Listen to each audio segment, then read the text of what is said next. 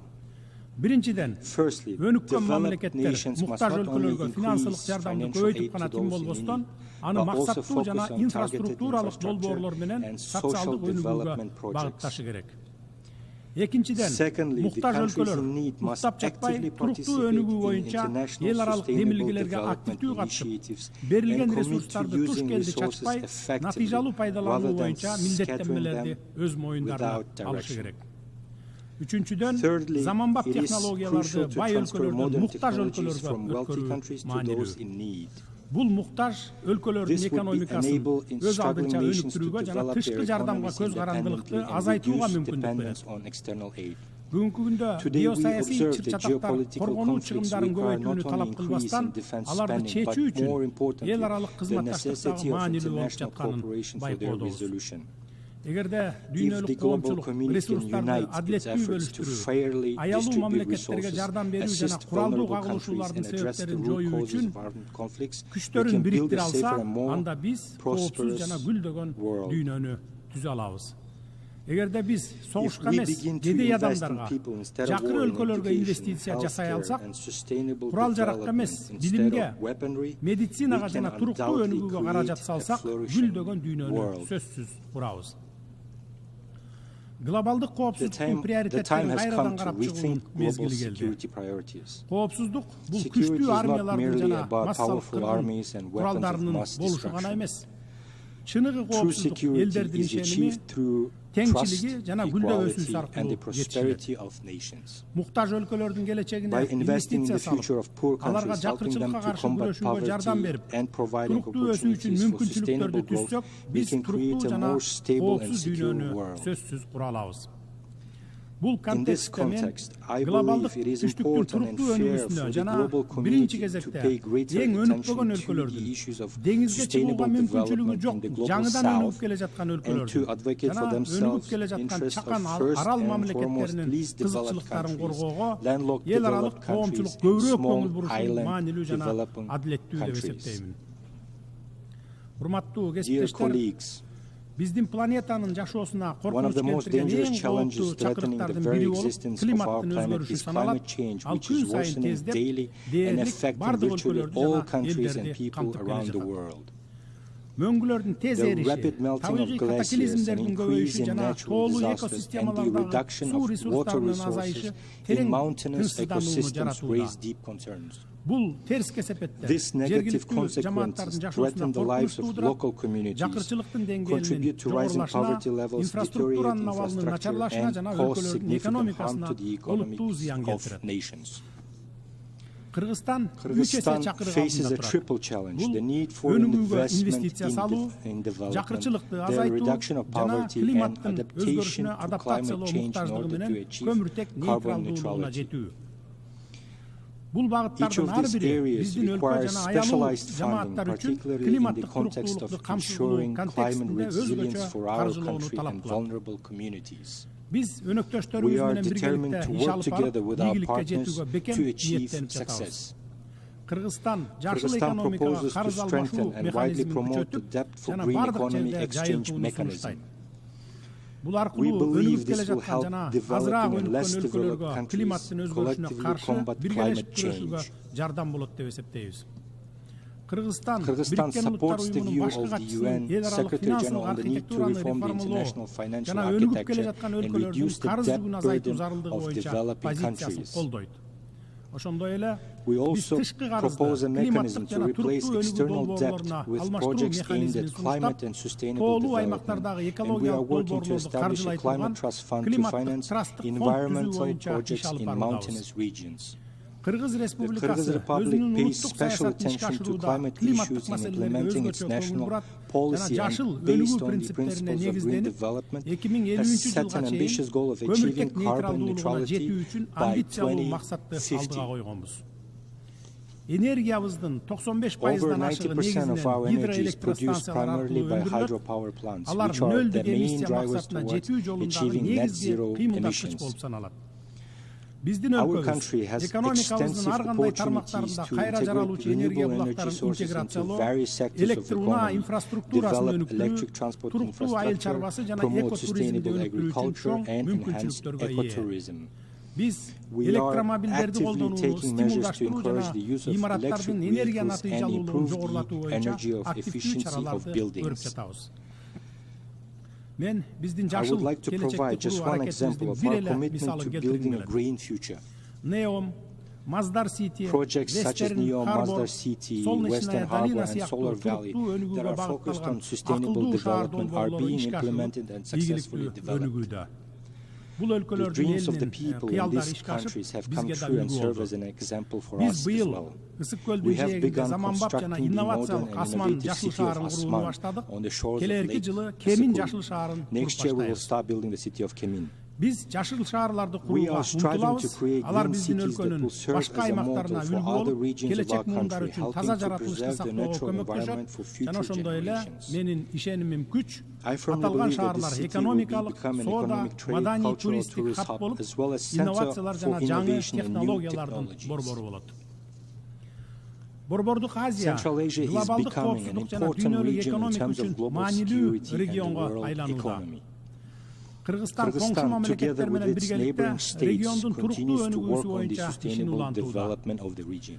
Казакстан жана Together Өзбекстан with менен Kazakhstan биргеликте and биз Uzbekistan, we Камбарата are бир кесим building the куруп жатабыз. Kambarata 1 Бул станция hydropower региондун энергия station, жана which суу will meet боюнча the муктаждыктарын region's камсыз energy кылат. and water needs. Ошондой эле биз We are Кытай, also Кыргызстан, Өзбекстан participating in темир the жолун construction курууга of катышып China, жатабыз. Kyrgyzstan, Uzbekistan Бул Railway, соода жана which will транспорттук enhance trade кызматташууну күчөтүп, and transport континенттин cooperation and чыгыш жана connect the батышын east and байланыштырат. west of the continent. Урматтуу айымдар жана мырзалар, Ladies and gentlemen, дүйнөбүздүн the келечеги future of our биздин world тандаган depends on the жолдон көз path we каранды. choose.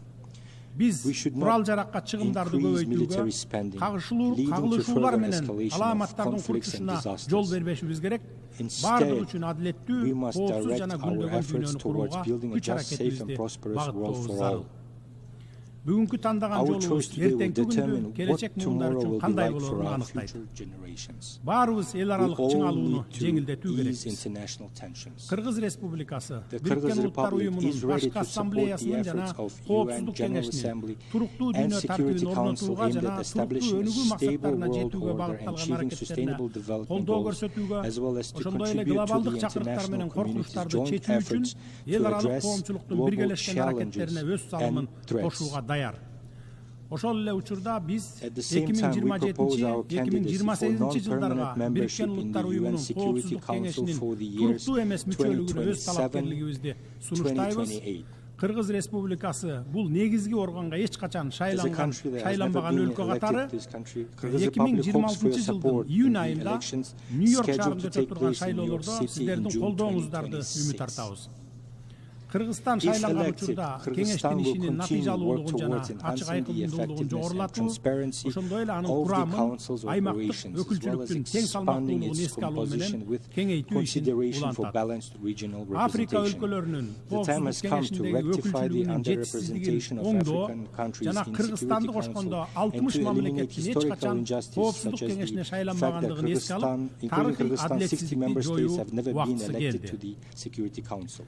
Келечек саммитинде Бириккен Улуттар уюмунун мүчө мамлекеттери туруктуу өнүгүү максаттарынын маанилүүлүгүн жана алардын толук ишке ашырылышынын зарылдыгын дагы бир жолу тастыкташты.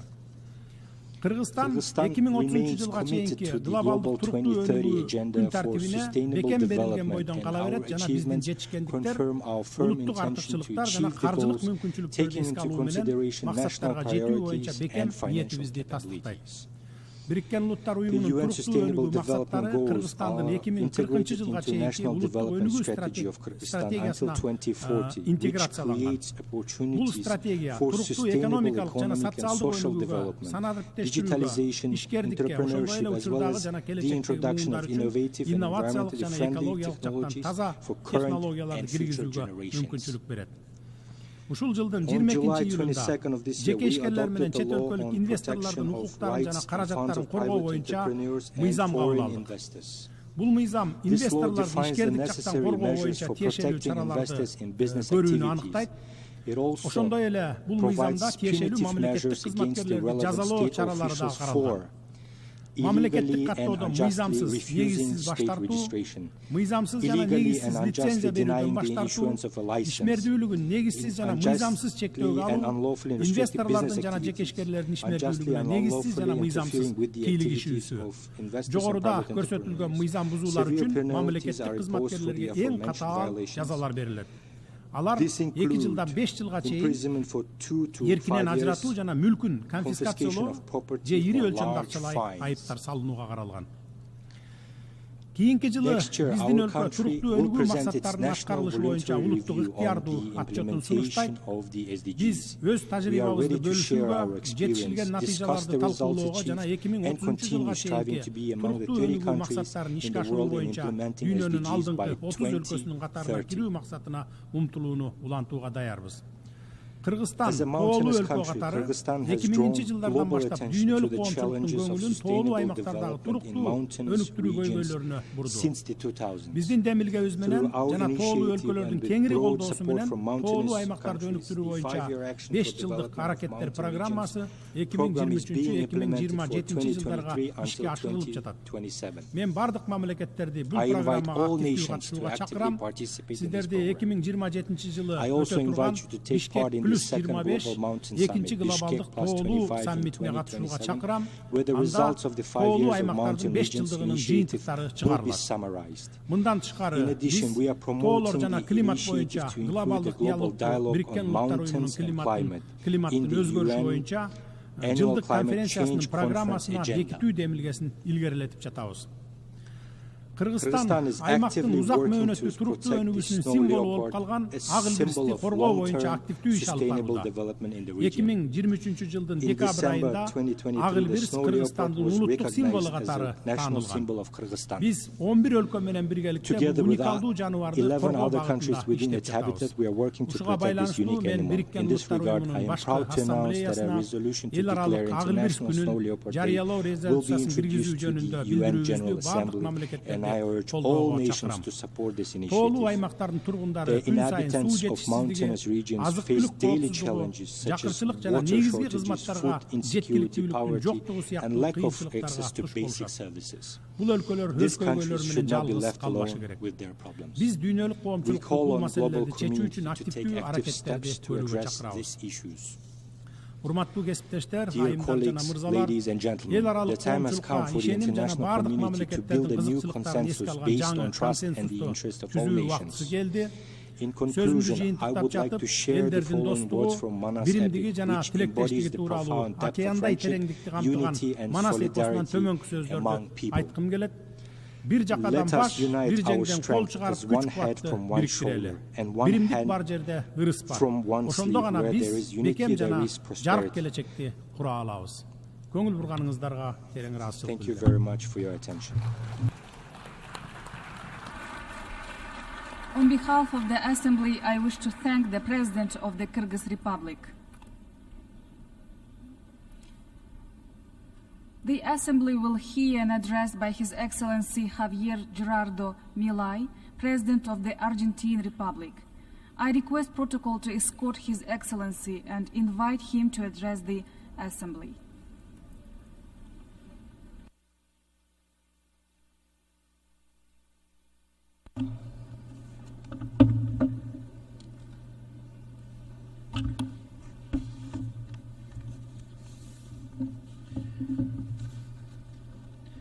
A las autoridades de las Naciones Unidas, to the authorities of the United Nations, representatives of the various countries, member countries, and all of the citizens of the world that are watching us. Good afternoon. For those of you who are not aware, I'm not a politician. I'm an economist. I'm a liberal, libertarian economist who never aimed to be a politician, but who was honored to become the President of the Republic of Argentina following the resounding failure of more than a century of collectivist policies that destroyed our country.